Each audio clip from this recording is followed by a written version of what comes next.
Bonjour Mélanie. Bonjour Pablo. Merci d'avoir accepté notre invitation. Alors, tu es étudiante, tu es présidente de l'UNEF, l'Union nationale des étudiants de France, depuis février 2019. En ce moment, l'UNEF, justement, est sous le feu de critiques particulièrement virulentes. Et quand je dis critique, c'est un euphémisme, car c'est plus du ressort de l'anathème et de l'insulte. En gros, on vous reproche d'être trop complaisant avec l'islamisme, voire, comme j'ai pu le lire ou l'entendre parfois, d'être en partie responsable des attentats, comme celui qui a coûté la vie de Samuel Paty il y a 10 jours.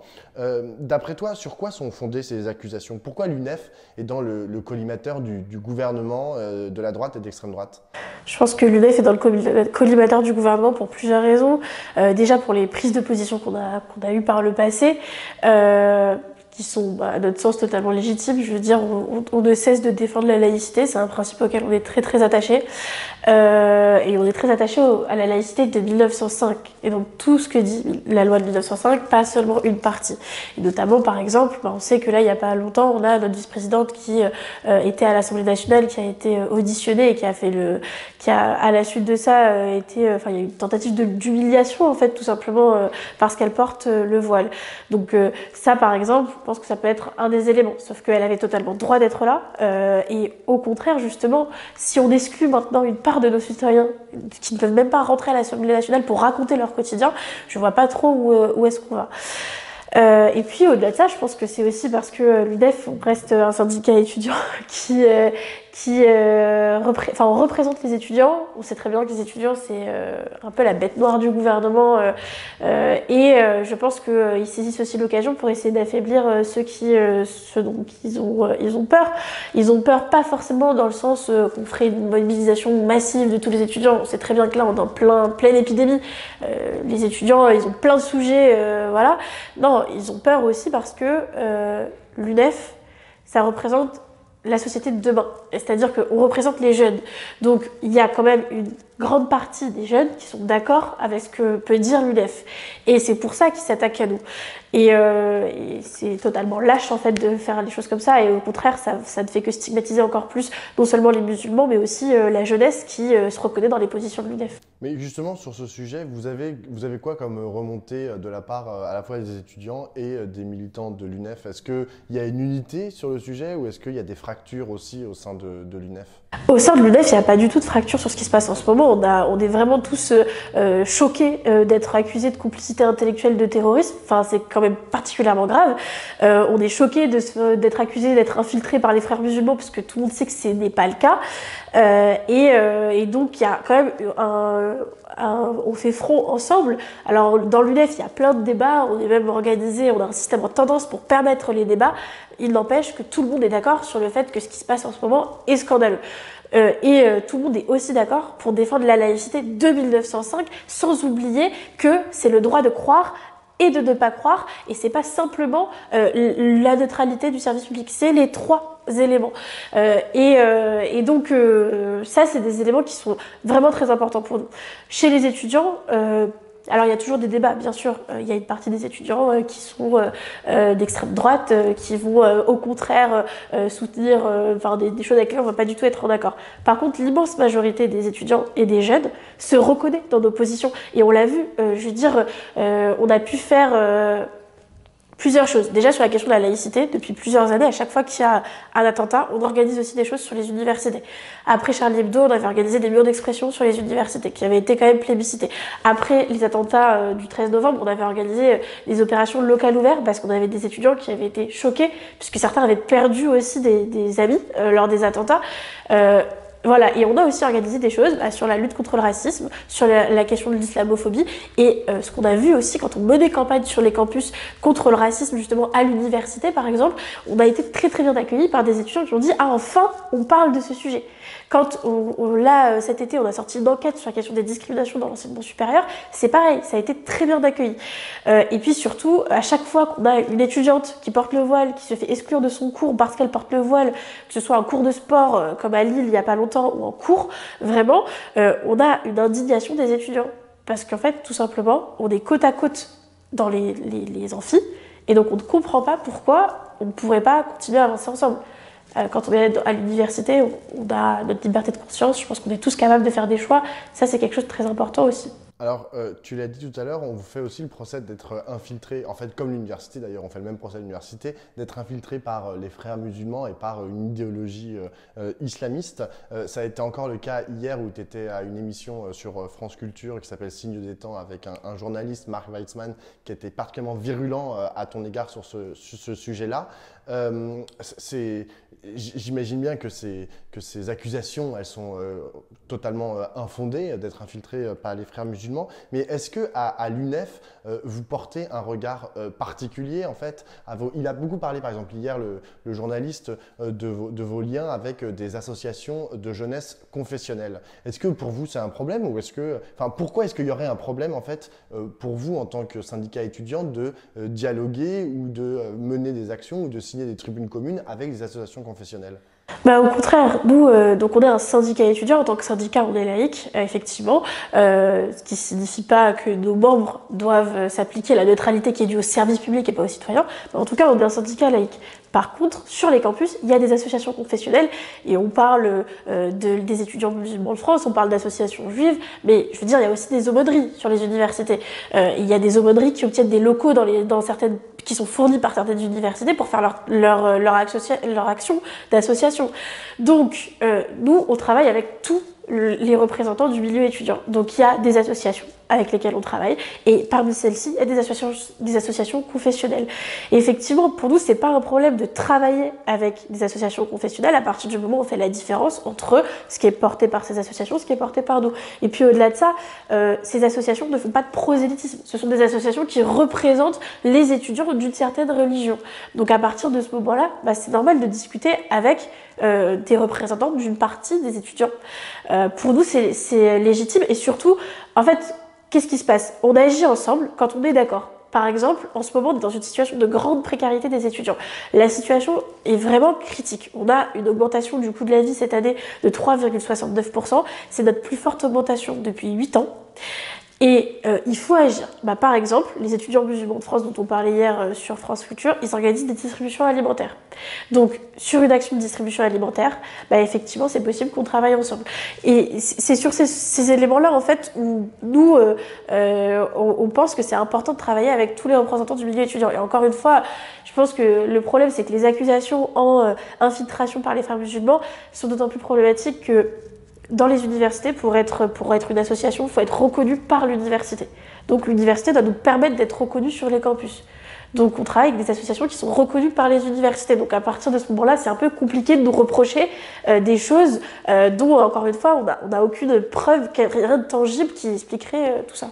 Oui, mais le problème, c'est qu'on fait aussi ce procès aux universités. Par exemple, jeudi dernier, Jean-Michel Blanquer, le ministre de l'Éducation nationale, pas de l'enseignement supérieur et de la recherche, Frédérique Vidal, qui est toujours silencieuse sur le sujet, mais Jean-Michel Blanquer donc, a décrit l'université française comme étant un nid d'islamo-gauchistes. Du coup, il vous a mis dans le même bateau, en fait, l'UNEF et les universités en général. L'attaque est frontale et brutale, infondée, mais ça, c'est un autre sujet. Est-ce que vous diriez que le gouvernement a peur, au-delà de la question de la jeunesse? Ils n'ont pas que peur de la jeunesse, ils ont aussi peur, en fait, tout simplement, du monde de l'université. Et est-ce que vous diriez que, par exemple, que le gouvernement, par la voix de Jean-Michel Blanquer, mène finalement une politique un peu obscurantiste? C'est ça qui est particulièrement inquiétant, c'est-à-dire qu'on a un gouvernement qui se dit républicain, qui se dit défenseur de la liberté d'expression et qui ne fait qu'attaquer ses principes. Parce que la République, c'est le pluralisme. Donc la République, c'est le pluralisme politique. On ne peut pas simplement accuser son opposition d'être complice de terroristes sans preuve sur des élucubrations qui étonnent tout le monde. Le pluralisme, ça veut dire aussi le débat scientifique. Les sciences sociales, ce sont aussi des sciences, et qu'il y ait des débats dans les sciences sociales, c'est normal. Et quand on commence à museler les intellectuels, à les pointer du doigt, on arrive dans une société qui s'éloigne de la République, qui s'éloigne de la démocratie.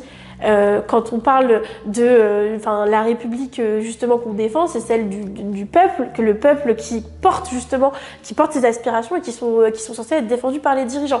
Là, on est sur quelque chose de totalement différent, et pour nous, c'est ça qui nous inquiète beaucoup, c'est qu'en fait, c'est une attaque frontale à notre République, à notre démocratie, à notre laïcité et à notre égalité et à notre liberté. C'est quasiment tous les principes qui fondent la France qui sont attaqués. Donc effectivement, là on a un gouvernement qui a sombré dans les rhétoriques de l'extrême droite, qui est en train, au contraire, de construire la division plutôt que l'unité. Pour nous, c'est très très grave. Il faut absolument qu'il y ait... alors, le gouvernement ne changera pas de position, je pense, mais en tout cas, ce qui est important, c'est que nous, on puisse se lever aussi face à ça pour dire que ce sont des accusations qui sont abjectes et qui sont sans fondement, et que ils ne puissent pas continuer à déblatérer des choses comme ça sur les plateaux. Est-ce que vous avez par exemple du répondant de la part des universités précisément pour défendre les syndicats? Et est-ce qu'il est envisageable, dans la mesure où eux aussi ils sont attaqués sur les mêmes bases que vous, je parle des présidents d'université, des profs, etc., d'envisager une réponse commune en fait finalement des syndicats et des gens qui dirigent les universités? Ce qui est certain, c'est que là, il y a déjà eu effectivement une réaction des universités qui ont la conférence des présidents d'université qui a réagi, ce qui est totalement légitime. Enfin, ce qui est en train de se passer quand même particulièrement choquant. Et donc, oui, ce serait effectivement bénéfique d'avoir une réaction commune qui rassemble largement au sein du milieu étudiant, parce que c'est pas vrai qu'il y a que l'UNEF, par exemple, dans le milieu étudiant qui défend cette position, qui rassemble largement au niveau des syndicats enseignants, qui rassemble au niveau également des présidents d'université. Après, ça pourrait effectivement être une réponse qui serait intéressante, je pense. C'est quoi les autres réponses là que vous envisagez? Parce que là, bon, le moment est particulièrement dur pour vous en tant que syndicat. Et qu'est-ce que vous envisagez de faire à l'avenir? Pour nous, il faut surtout une réponse aussi de la jeunesse. C'est-à-dire que là, il y a plusieurs fractures. Il y a une fracture dans notre République. Il y a une fracture sur la question du principe d'égalité pour les personnes musulmanes qui sont en train d'être stigmatisées à outrance et pour qui ça devient insupportable d'écouter, d'allumer la radio, d'écouter, de regarder la télé. Et il y a une fracture qui se fait avec une génération qui est la nôtre, qui est une génération qui a été élevée, éduquée, qui a grandi justement sur la culture de l'égalité, qui est très sensible à la question des discriminations et qui là voit la stigmatisation des musulmans d'une manière très avec beaucoup de désapprobation. Et pour nous, c'est très important justement qu'on puisse montrer que là, on a un ministre de l'Éducation nationale qui est en train d'attaquer une jeunesse qui est censée représenter, parce qu'il est ministre de l'Éducation nationale, mais dans son portefeuille, il a aussi la jeunesse. Donc la secrétaire d'État à la jeunesse, elle est rattachée à ça. Donc toutes ces générations-là, il est en train de les piétiner, de les pointer du doigt quand il pointe du doigt l'UNEF. Et ça, c'est pour nous, il y a une réponse commune à construire là-dessus. Après, bon, j'avoue aussi que toutes ces attaques, elles arrivent de manière très frontale. On essaye déjà d'apporter une première réponse. Je pense que l'enjeu, ce sera qu'il y ait des discussions collectives qui puissent se faire avec tous les acteurs du monde associatif, aussi bien qui luttent contre les discriminations que ceux qui défendent la laïcité. En général, c'est les mêmes d'ailleurs. Du monde universitaire, de la jeunesse, toutes ces discussions-là. Et du monde politique. Et du monde politique aussi, bien sûr.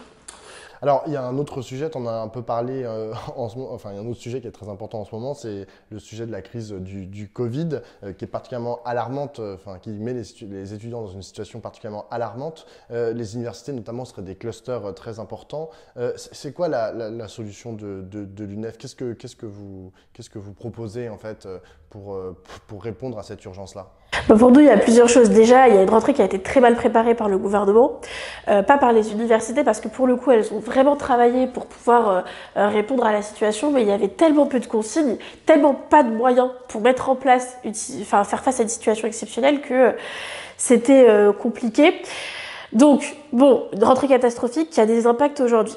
Après, là, maintenant, pour nous, ce qu'il faut faire, c'est déjà répondre à un élément, c'est la précarité des étudiants. Parce que on a un chiffre, 42% des étudiants ont renoncé aux soins faute de moyens. Donc, ils n'avaient pas l'argent, donc ils ne se sont pas soignés. Donc, d'abord, réglons la précarité étudiante et on aura un impact sur la question du Covid-19. Parce que, justement, les pratiques de santé des jeunes, elles changent pas avec le Covid. Malheureusement, si on n'a pas d'argent pour aller voir le médecin, on n'a pas d'argent pour aller voir le médecin. Donc, c'est pour ça que pour nous, l'urgence, là, c'est réformer les bourses pour permettre d'augmenter le nombre de boursiers, augmenter le montant des bourses. C'est également augmenter les APL, les aides au logement, et pas seulement de 150 €. Là, on a quand même dû se battre pour avoir droit aux 150 € d'aide, là, sur un mois, en une fois, promis par le gouvernement, la prime Covid. Donc, c'est pas ça. Ce qu'on veut, c'est une augmentation substantielle sur l'année des APL. C'est également la question de l'insertion professionnelle avec le financement d'une aide à la recherche au premier emploi. Ça, ce sont pour nous les mesures d'urgence qu'il faudrait mettre en place. Elles sont possibles. Là, dans la période, elles pourraient même être votées dans le projet de loi de finances. Et après, sur le long terme, il faut réfléchir à notre société. On est dans une société où là, on a vécu une crise qui fait que les jeunes se sont retrouvés sans aucun filet de sécurité. Quand vous étiez dans l'université, vous étiez étudiant, qu'est-ce qui se passait? Vous vous retrouviez sans votre petit boulot, parce que malheureusement, on est 50% à devoir travailler pour financer nos études, et donc dans une situation critique. Quand vous étiez en recherche d'emploi, vous êtes retrouvé sans rien et sans boulot. Du coup, sans filet de sécurité, parce qu'on n'avait pas le droit au RSA, pas le droit non plus à l'allocation chômage. Donc pour nous, il y aura deux urgences si on veut vraiment changer la société dans laquelle on vit, et à la prochaine crise on soit prêt. Il faut rendre le RSA accessible aux moins de 25 ans, et il faut mettre en place ce qu'on appelle une allocation d'autonomie. Donc c'est une aide universelle qui est calculée en fonction de la situation de l'étudiant et pas des parents, c'est un gros problème, et qui est d'un montant suffisant pour vivre. Donc l'allocation d'autonomie, c'est pour les jeunes en formation, le RSA, c'est pour ceux qui recherchent un emploi. Ces deux aides, elles permettraient de enfin donner une protection sociale de qualité aux étudiants. Ça, c'est la première réponse. Et après, effectivement, il faudra des mesures sanitaires face à la crise qui s'adressent spécifiquement aux étudiants. Nous, on avait demandé des tests sur les universités, par exemple, qui soient possibles sur les universités, la distribution de chèques santé en urgence pour pouvoir facilement voir le médecin. Enfin, il y a plein de choses comme ça qui pourraient être faites. Sur ces sujets-là, par exemple, vous avez quelle relation avec le gouvernement? Ils vous écoutent, ils sont attentifs à ce que vous dites? Bon, malheureusement, il y a des discussions, mais ces discussions, on les répète depuis longtemps. Là, ça fait presque 1 an qu'on a un étudiant qui s'est immolé par le feu parce qu'il était trop précaire et qui n'en s'en sortait pas. À la suite de ça, on nous a annoncé des discussions sur la précarité étudiante. Elles n'ont jamais eu lieu. On est 1 an après maintenant. Donc, on est dans une situation où les étudiants sont délaissés par le gouvernement et donc dans une situation critique. Et ils sont pas juste délaissés, c'est-à-dire qu'on a en plus été la variable d'ajustement de la politique du gouvernement sur les 3 dernières années. Donc, on a perdu de l'argent à cause de leur politique.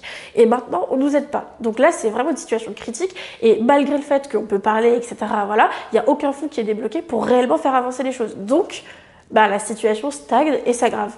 Et vous envisagez quoi pour la suite? C'est quoi? Il y a des mobilisations? Enfin, comment est-ce que vous pourriez vous faire plus entendre du gouvernement? Il y a eu des mobilisations. Déjà, par exemple, sur la question des retraites. Les jeunes étaient dans la rue sur les retraites, mais aussi sur la précarité. Pour nous, c'était 2 sujets qui allaient ensemble. Mais là, vous l'avez dit, on ne peut plus trop sortir dans la rue à cause du Covid. Donc les mobilisations massives dans la rue, c'est un peu compliqué. Oui, ça c'est sûr. Et c'est pour ça que ça, c'est tous les débats qu'on peut avoir en ce moment. Comment on arrive à renforcer notre rapport de force malgré les difficultés de mobiliser. Alors, bon, je pense que ça passe par des constructions communes entre les différentes mouvances du mouvement étudiant pour avancer ensemble. Ça passe aussi par tout ce qui peut se passer sur les réseaux sociaux, des mobilisations qui peuvent aussi se faire de manière numérique. Et puis, on peut quand même continuer à organiser certains rassemblements, et je pense qu'on ne s'en privera pas si on continue d'avoir aucune réponse. Là, on était censé avoir des annonces de Jean Castex sur la question des jeunes, on les a toujours pas. Donc si on les a vraiment pas et qu'il y a vraiment rien, au bout d'un moment, effectivement, il faudra passer un cap et on n'hésitera pas à le faire. Merci beaucoup, Mélanie Luce. Merci à vous pour l'invitation.